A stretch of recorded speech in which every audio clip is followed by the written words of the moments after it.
In this video, we shall see with the IP protocol. The job of the network layer is to provide a best effort service rather than, the services that are not guaranteed. That means the IP protocol, it just provides the best efforts of delivering the packets. It does not take into consideration whether the packet has been delivered to the destination or no, right? So the communication in the internet, it works as follows. The transport layer takes the data stream from the application layer, breaks them into datagrams. Datagrams can be up to 64 kilobytes, but in practice, they are usually more than 1500 bytes. If at all, they can fit into the Ethernet frame. We have already seen with what is the maximum size of an Ethernet frame, right? So each datagram is transmitted through the internet, possibly being fragmented into smaller units as it goes through. We have also understood about fragmentation in our classes. Okay, so when all the pieces of the fragments reach the destination machine, they are reassembled back by the network layer and they are given to the transport layer, and the message is delivered to the application. Okay, so IPv4 header structure, as we all know, every protocol has a header. Okay, so IP datagram contains a header part and the data part. So the header is 20 byte fixed part, and it also has a variable part. I mean, the fields are not mandatory to be attached to the packet, and it is transmitted in a big endian format, that is left to right with higher order of bit of the version going first. This is a very important thing that you have to remember. Okay, so the packet is transmitted in a big endian format from left to right with higher order of bits of the version field, that is the first field in your IP header, that goes first.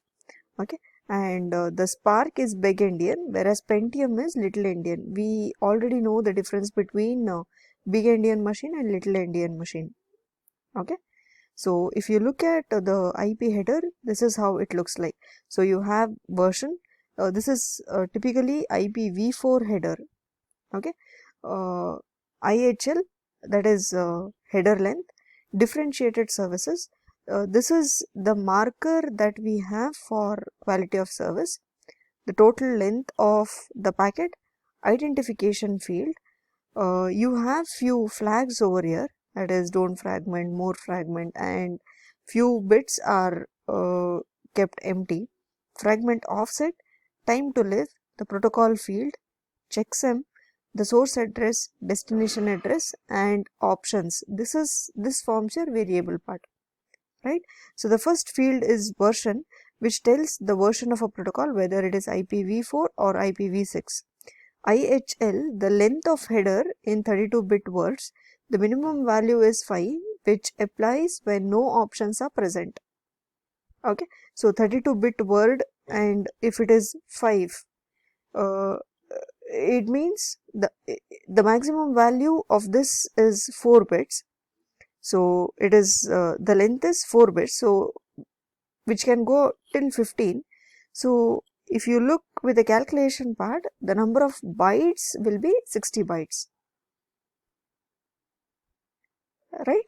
So the option fields to 40 bytes maximum. So clear?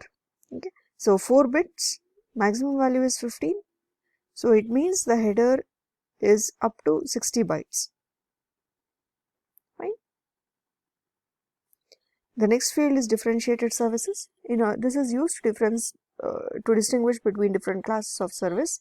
The most significant 6 bits marks a service class, and the last 2 bits carry the ECN information. Right? We have already understood about the ECN. The total length includes everything in the datagram, both in the header as well as in the data, and the maximum length is 65535 bytes. So if you just look at the total length, the number of bits used to represent this is 16. So the maximum value will be 65535 bytes. Next is the identification field that allows the destination to determine which datagram a newly arrived fragment belongs to. We had seen with a small example on how do we fragment the packets, and each of these fragments, what fields they consist of.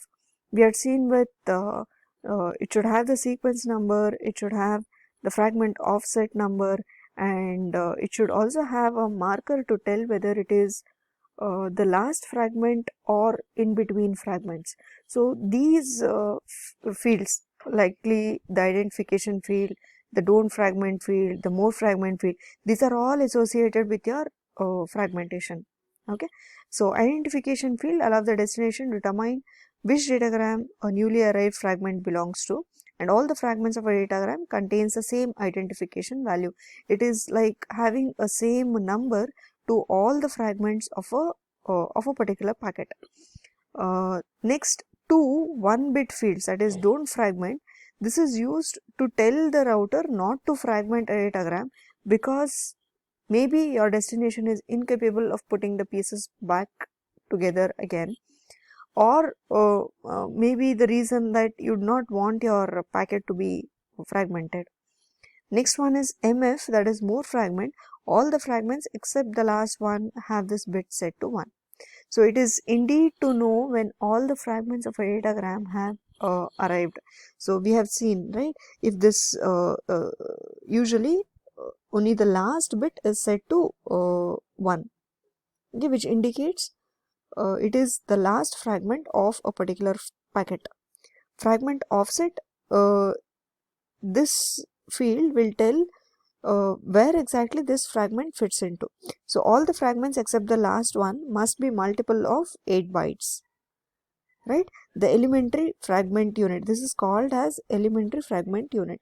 So since 13 bits are provided, there can be maximum of 8192 fragments per datagram.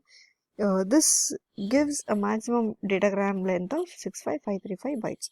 I would like you all to work on this, right? The next field is time to live, wherein counter to limit the packet lifetime. We have seen more about it, okay, in our classes. So it is supposed to count the time in second to allow the maximum lifetime to be 255 seconds. It must be decremented on each hop, and it gets decremented when it gets queued, when the packet gets queued for a long time in a router, and when it hits 0, the packet is discarded and a warning packet is sent back to the source host. Now your network layer, it basically provides services to your TCP as well as UDP. Now it becomes essential to get to know whether a packet should go to a TCP or it should go to a UDP.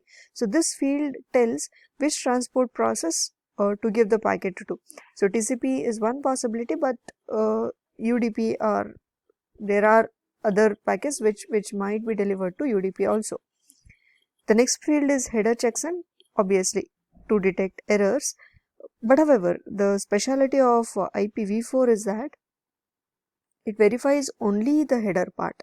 It is nowhere considers the error with respect to your data, right? So finally we have source and destination address, which indicates the IP addresses of the source machine and the destination machine, and options to allow subsequent versions of the protocol to include information which is not present in the original design. This is something like extra information that you want your source want to send across the destination, right? So some of the IP options could be security, or it could be strict source routing, loose source routing, record route, timestamp, etc. Okay, the details of these options have been listed over here. Recommend to go through this, right? Okay. Coming to IP addresses, every host and a router on internet has an IP address which encodes its network number and the host number. If you remember one thing, IP address basically it's a hierarchical address. It is not like your Ethernet address, which is flat addresses. You don't have any hierarchy over there. Okay, in case of IP addresses, you have hierarchy. That means some part of the address is used for addressing the host and some part of the address is used for addressing the network. And no two machines on the internet have same IP address. This was the rule that was to be followed when IP addresses were designed. But however, when they became scarcity of the IP addresses, we went into NATing, that is network address translations, wherein internally we had different addresses and externally we projected the machine as a different address, right? So this rule as of now it does not holds good, right? So all the IP addresses are 32 bits long and are used in source address and destination address field of the IP packets.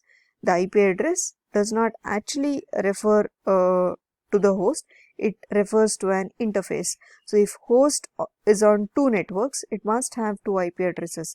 So your routers, they connect to two interfaces, hence they have two IP addresses, right? Coming to your classful addressing, here you have 4 classes of addresses: class A, B, C and D. This was how original classification was done, depending upon the requirements of the addresses. So you have 32 bits of the addresses. In class A address, the first field, the first bit is 0. In class B, the first 2 bits is 1, 0. Class C, it is 1, 1, 0. Class D, it is 111, and class E, all 4 bits, that is a nibble is 1, right? Now in class A, apart from this bit, the next 7 bits forms your network part, and the remaining 24 bits, they form your host part. Okay, that means you can have many hosts over here, okay, for a particular network. In class B network, wherein you have 8 bits, that is excluding these two, you have 6 bits for network and remaining you have 14 bits for network and 16 bits for host, right? In case of class C network, you have 24 bits to represent a network and remaining 8 bits to represent the host.